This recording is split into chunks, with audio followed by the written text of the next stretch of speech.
El silencio tenía un peso, una textura. Se pegaba a la piel como el polvo fino y rojizo que cubría cada superficie de la ciudad. Ya nadie recordaba cómo sonaba el viento sin aquel silbido metálico, o a qué sabía el agua antes de que dejara este regusto a óxido en la garganta.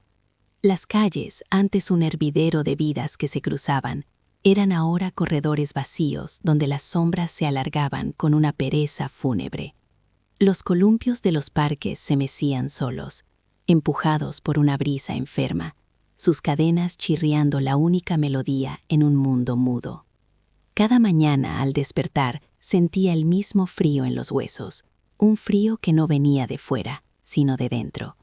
El eco de las risas que antes llenaban mi casa se había convertido en un zumbido sordo en mi cabeza. Sobre la repisa, una fotografía familiar sonreía desde un tiempo que parecía pertenecer a otra vida, a otro hombre. A veces pasaba los dedos por el rostro de mi mujer, por el pelo de mi hija, intentando recordar el calor de su piel, pero solo encontraba el frío cristal y mi propio reflejo, un espectro de ojos hundidos y hombros caídos por una carga invisible. Sobrevivir era un acto mecánico, levantarse, respirar el aire viciado, caminar entre los rostros de otros supervivientes. Nos cruzábamos sin mirarnos, porque ver el dolor en los ojos ajenos era un espejo insoportable del nuestro. Éramos fantasmas habitando las ruinas de nuestros propios recuerdos, una comunidad unida no por la esperanza, sino por una pérdida tan inmensa que no tenía nombre. La compañía lo llamó un incidente lamentable. El gobierno lo llamó una tragedia inevitable. Nosotros no lo llamábamos de ninguna manera. Simplemente lo respirábamos. Un día, mientras trabajaba en el desmantelamiento de las viejas oficinas, mi pala golpeó algo metálico bajo un montón de escombros. Era un archivador de acero, abollado pero cerrado. La curiosidad, una emoción que creía muerta en mí, me impulsó a forzar la cerradura.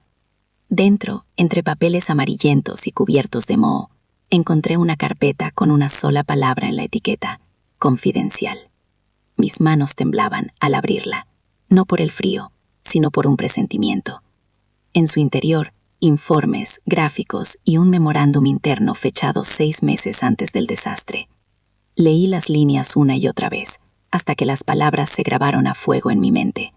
No hablaban de un accidente. Hablaban de porcentajes, de costes, de un riesgo calculado. Y al final de la página, una frase subrayada en tinta roja me robó el poco aire que quedaba en mis pulmones. El silencio de la ciudad era un daño colateral aceptable. El camino de vuelta a casa fue distinto. El polvo rojo ya no era solo polvo, era la ceniza de una pira funeraria deliberada. El silencio no era la ausencia de sonido, sino el resultado de una orden firmada en un despacho con aire acondicionado. Cada rostro que me cruzaba, cada par de ojos vacíos, ya no eran solo compañeros de desgracia. Eran pruebas vivientes de un crimen. Daño colateral aceptable. La frase era un veneno que se extendía por mis venas, quemando la apatía, calcinando el dolor hasta convertirlo en una rabia fría y afilada como el cristal. En casa, la fotografía sobre la repisa parecía mirarme de otra manera. Ya no era un recordatorio de lo que había perdido, sino un juramento silencioso.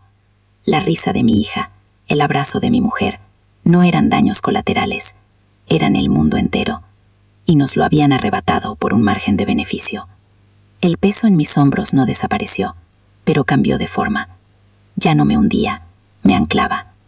Por primera vez en meses, no solo respiraba, sentía el aire entrar en mis pulmones como el combustible para un fuego que acababa de nacer. El dolor seguía ahí, inmenso, pero ahora tenía un propósito. Ya no era una tumba, era una semilla. No podía hacer esto solo. El silencio nos había aislado, nos había convertido en islas de pena. Pero ese documento, esa verdad escrita en papel y tinta, era un puente, un arma. Con la carpeta bajo el brazo, caminé por las calles vacías hasta la casa de Mateo, un viejo sindicalista de puños duros y corazón demasiado grande. La enfermedad se lo había llevado todo, menos el fuego en la mirada, aunque ahora ardiera bajo una gruesa capa de cenizas.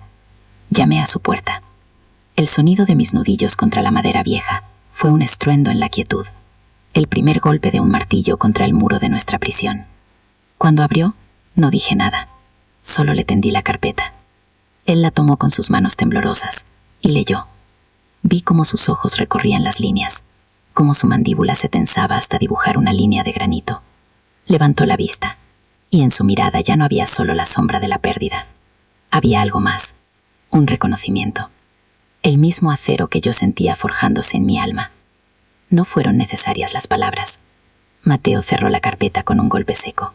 Un punto final a nuestra vieja vida y el comienzo de algo nuevo. Esa noche, a la luz de un candil, trazamos un mapa de nuestra ciudad rota. No un mapa de calles, sino de almas. Nombres susurrados, rostros que habíamos visto ahogados en la misma pena silenciosa que nosotros. Cada nombre era una apuesta, una chispa potencial en la oscuridad. Los primeros encuentros fueron como reuniones de espectros. Nos citábamos en sótanos húmedos, en el esqueleto de una fábrica abandonada, lugares donde el eco de nuestras voces no podía escapar.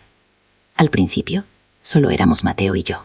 Luego se unió Elena, una enfermera que había visto morir a demasiados pacientes con los mismos síntomas inexplicables. Después vino Javier, un ingeniero que siempre sospechó que los sensores de seguridad de la planta habían sido manipulados. Uno a uno llegaban, con la desconfianza grabada en el rostro, y se iban con el fuego de la verdad ardiendo en sus ojos.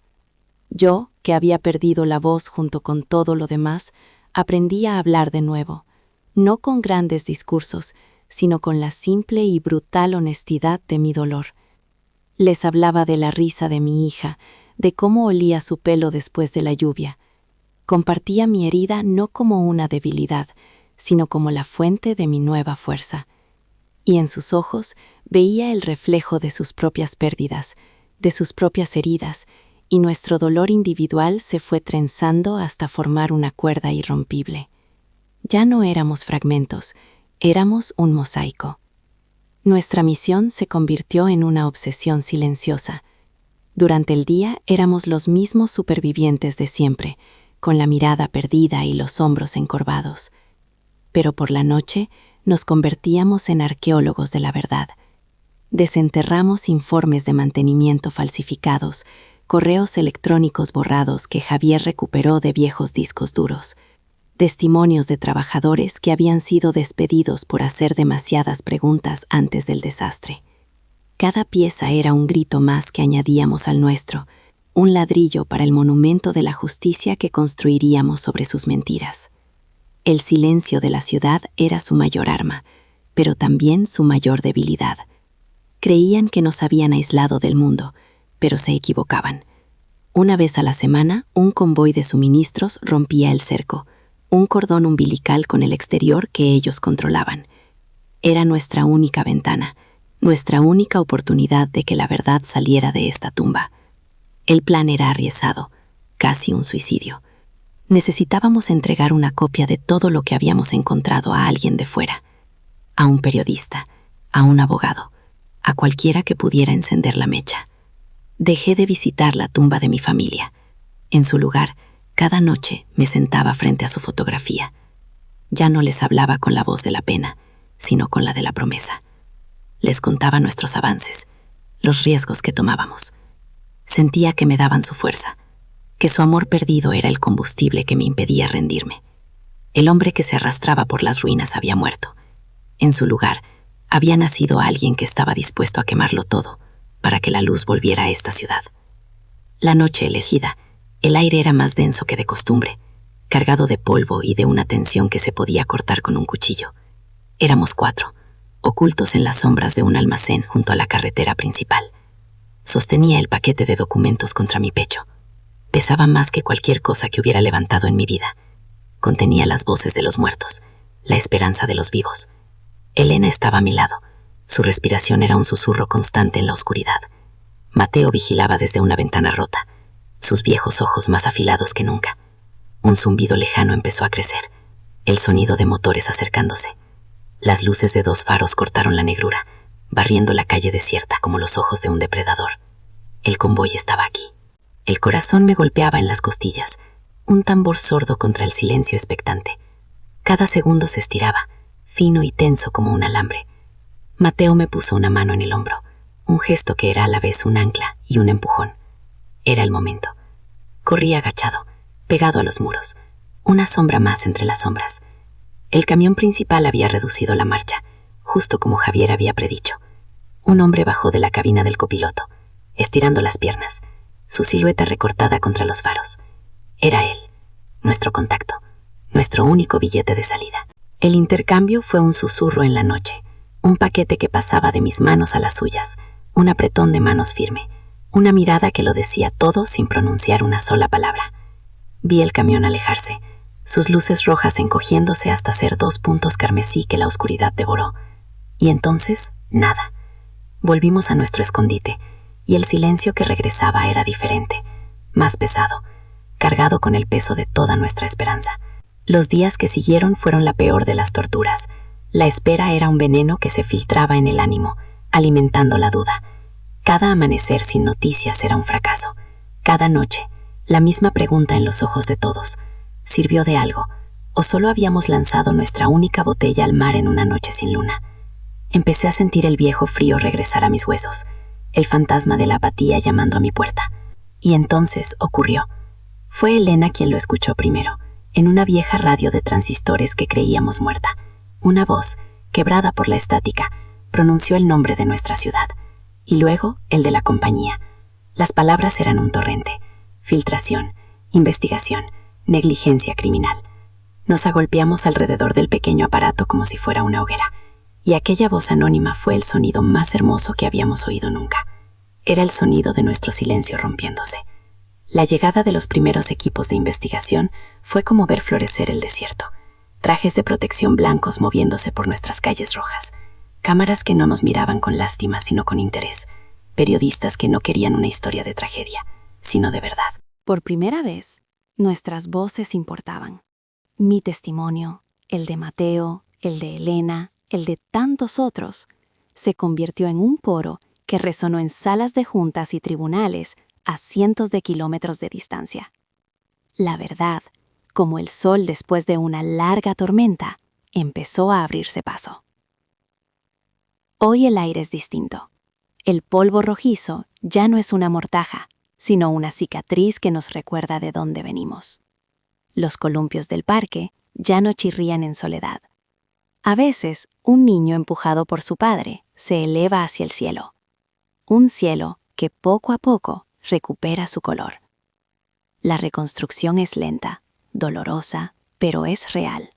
Ya no somos una nota a pie de página en un informe corporativo. Somos un símbolo.